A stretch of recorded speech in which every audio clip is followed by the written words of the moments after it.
Sunderland's position in the Premier League is prompting a very different kind of January discussion, one that goes beyond survival and focuses on how far this squad can realistically go. Hello Sunderland supporters. The starting point is what has already happened on the pitch. Sunderland may have finished below Leeds United and Burnley in the Championship last season, going up via the playoffs, but they have outperformed both clubs in the Premier League so far. At the halfway stage of the campaign, that contrast has sharpened expectations around what the club do next. What has been reported as fact is that Sunderland have used the first half of the season to properly assess their summer recruitment.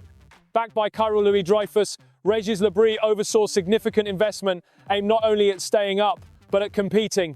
The results reflect that approach. Sunderland currently sit within touching distance of the European places, having recorded 7 wins, 6 draws, and just 4 defeats. Those numbers are backed up by standout results. Sunderland beat West Ham United 3-0 on the opening day, won 2-1 away at Chelsea, and claimed a 1-0 victory over Newcastle United earlier this month. Results like these have shifted perceptions of what this side are capable of. The squad now looks very different to this time last year. New signings such as captain Granit Xhaka, Noah Sadiki, and goalkeeper Robin Roufs have helped Sunderland adapt quickly to Premier League demands. At the same time, several players from the promotion-winning season remain central. Dan Ballard and Trahum have been consistent in defence, while Enzo Lefebvre has continued to impress in midfield. In attack, Wilson Isidore has shared the workload with Brian Brobby, scoring 4 goals in 17 appearances. Context is important. Despite their strong position, Sunderland are entering a demanding period.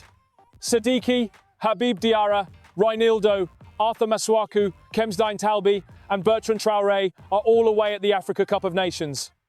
That leaves the squad stretched heading into tough fixtures against Leeds United, Manchester City, Tottenham Hotspur and Brentford. This is where the January window comes into sharper focus. According to analysis published by Chronicle Live, Sunderland could look to strengthen in several areas to sustain their form and remain competitive in the top half. One reported detail highlighted is Sunderland's long-standing interest in Matteo Guendouzi. The club explored a move in the summer, but were put off by Lazio's £24 million valuation. Lebris has confirmed there are existing links from their time together at Lorient, while stopping short of committing to a renewed move. The analysis suggests Guendouzi would raise the midfield level, particularly with Dan Neil's limited game time and uncertainty over his future. Another confirmed element is Sunderland's previous attempt to sign Armand Laurienté. The club came close to a £17.5 million deal before it collapsed late on, leading instead to Brobby's arrival. While Brobby and Isidore have contributed, the analysis notes Sunderland may still lack a consistently prolific goalscorer, especially with wide options such as Simon Adingra and Traoré struggling to establish themselves. Ruben Vargas is also mentioned. Reports in Spanish media claim Sunderland are in contact with Sevilla, alongside Leeds United and Bournemouth. Vargas is valued at around £9 million, though his reported £53,000 a week wages could be an obstacle.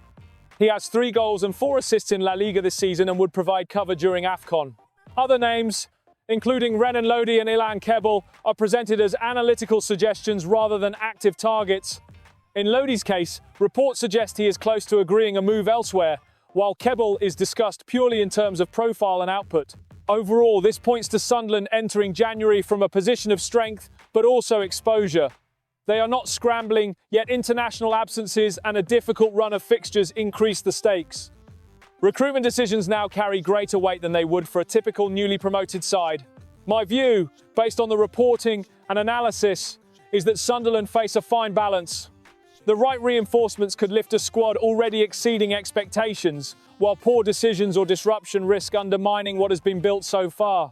So the question for Sunderland supporters is this: should the club take calculated risks in January to push for a top-half finish or even European qualification, or prioritise stability until the full squad returns? For continued, measured updates on Sunderland's progress and January plans, follow for future coverage as the transfer window approaches.